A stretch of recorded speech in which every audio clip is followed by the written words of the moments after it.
Hello everyone, আসসালামু আলাইকুম। স্বাগতম সবাইকে আরও একটি অন্যরকম নতুন ভিডিওতে। এখন চলছে শীতকাল, আর শীতকাল মানেই গ্রাম বাংলার আনাচে কানাচে ওয়াজ মাহফিলের ধুম। তবে মাহফিলের মূল প্যান্ডেলের বাইরে আরও একটা জগৎ থাকে, আর সেটা হলো এই ওয়াজ মাহফিলের মেলা। আজ আমরা এসেছি মুন্সিগঞ্জের লৌহজন উপজেলার পূর্ব বানকাইস স্কুল মাঠে। এখানে বিশাল বড় একটা মাহফিলের আয়োজন করা হয়েছে, আর এই মাহফিলের পাশেই বসেছে জমজমাট মেলা। চলুন দেখি এখানে কি কি পাওয়া যায়। মাহফিলের মেলার কথা বললেই প্রথমে মাথায় আসে গরম গরম জিলাপির কথা। দেখুন, এখানে কিন্তু গরম গরম জিলাপি ভাজা হচ্ছে, পাশাপাশি কিন্তু এখানে নিমটিও ভাজা হচ্ছে। এছাড়াও কিন্তু মেলায় পাওয়া যাচ্ছে চটপটি, ফুচকা, মুড়ি, হালিম, পেঁয়াজু সহ পান, চা সবই কিন্তু পাওয়া যাচ্ছে এই মেলায়। ওয়াজ মাহফিল থেকে মেলায় কিন্তু বেশি সংখ্যক মানুষ দেখা যাচ্ছে। এছাড়া কিন্তু এখানে পাওয়া যাচ্ছে গরম গরম ছোলা বুট, বুট মাখা, পুরি সিঙ্গারার পাশাপাশি এখানে কিন্তু গরম গরম নিমকি ভাজা হচ্ছে। আর এখানে আছে মুরুলি, গজা, কদমা সহ হরেক রকমের খাবার এক ভ্যানে করে নিয়ে এসেছে বিক্রি করার জন্য। আর এ পাশে বিক্রি করা হচ্ছে ঐতিহ্যবাহী আলু ভাজা। আলুকে স্লাইস করে কেটে কেটে এগুলোকে বেসনে চুবিয়ে গরম গরম তেলে ভেজে বিক্রি করা হচ্ছে, যা খেতে রীতিমতো মানুষ ভিড় লেগে গেছে। আর একটা আলু দিয়ে তৈরি করা হচ্ছে একটা চিপস, যা বিক্রি করা হচ্ছে 20 টাকা পিস। অথচ বাজারে 1 কেজি আলু পাওয়া যাচ্ছে 10 থেকে 15 টাকা কেজি। তো হিসাব করে দেখুন কি পরিমাণ লাভ থাকে এতে। এর পাশাপাশি কিন্তু এখানে চাচা বিক্রি করছে বুট মুড়ি। কিন্তু মানুষের চাহিদা কিন্তু এই আলুর পিছনেই। খেতে কিন্তু একদম স্বাদ না, একদম প্যাস প্যাস করে খেতে আর কি, বাংলা ভাষায় যাকে বলা হয়।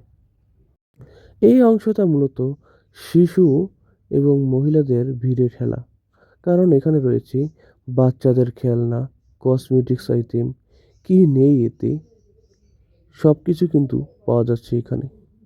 যারা পরিবার নিয়ে মাহফিলে আসেন এবং বাচ্চাদের নিয়ে আসেন, তাদের কেনাকাটার মূল আকর্ষণ থাকে এই দোকানগুলোতে।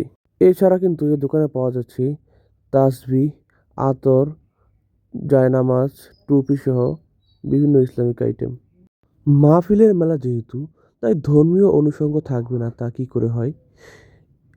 এখানে একটু আগে দেখালাম আপনাদেরকে, পাওয়া যাচ্ছে সুগন্ধি আতর, পাথরের তসবিহ, জায়নামাজ এবং ছোটদের জন্য চমৎকার সব গল্পের বই। মাহফিলের আমেজকে পূর্ণতা দিতে অনেকে এখান থেকে প্রয়োজনীয় তাসবিহ নিয়ে যাচ্ছেন। আর দেখতে পাচ্ছেন এখানে কি পরিমাণ ভিড়। মানুষের জন্য এখানে হাঁটাই বড় দায় হয়ে যাচ্ছে। অথচ মাহফিলের প্যান্ডেলে কিন্তু মানুষের সংখ্যা খুবই কম দেখা যাচ্ছে। আমাদের গ্রাম বাংলার এই মাহফিলগুলো কিন্তু অনেকটা একটা ঐতিহ্য, আর এই ঐতিহ্যটাকে টিকিয়ে রেখেছে এসব মেলাগুলো। বিভিন্ন প্রান্ত থেকে ছোট বড় দোকান বসেছে কিন্তু মেলার আনাচে কানাচে।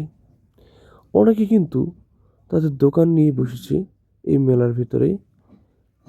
আর যারা মেলায় দোকানদারি করে তারা তো আছেই। আপনি যদি আমাদের পেজে নতুন হয়ে থাকেন, পেজটাকে ফলো দিতে ভুলবেন না। আর ইউটিউব চ্যানেলে যদি নতুন হয়ে থাকেন, চ্যানেলটা সাবস্ক্রাইব করে পাশে থাকা বেল নোটিফিকেশনটা অন করে দিবেন। আর এরকম নিত্য নতুন ভিডিও পেতে আমাদের সঙ্গে থাকুন। আর এখানে দেখতে পাচ্ছেন ফ্লাক্সে করে চা বিক্রি করা হচ্ছে, আর যেখানে বিভিন্ন বয়সী মানুষের ভিড়। মুড়ি, ফুচকা, চটপটি কি নেই এতে। পুরো মেলাটা ঘুরতে আপনার 10 থেকে 15 মিনিট সময় লাগবে। আর এ পাশে দেখতে পাচ্ছেন মহিলা এবং বাচ্চাদের ভিড়। বিভিন্ন প্রান্ত থেকে ছুটে এসেছে কেনাকাটা করার জন্য। রাস্তার দুই পাশে এইভাবে সারিবদ্ধভাবে মেলা বসেছে। আর এখানে লাইটের ব্যবস্থা করে দিয়েছে মাহফিল কর্তৃপক্ষ। আমরা কিন্তু মেলার একদম শেষ প্রান্তে এসে গেছি। আর এখানে কিন্তু ভাজা হচ্ছে আলু আর বুট। ভালো থাকবেন সবাই। আজকের ভিডিওটা এ পর্যন্তই। ভিডিওটা আপনার টাইমলাইনে শেয়ার করে দিতে পারেন। আর এরকম নিত্য নতুন ভিডিও পেতে অবশ্যই সঙ্গে থাকুন। ভিডিওটা কেমন লাগলো অবশ্যই কমেন্টে জানাতে পারেন।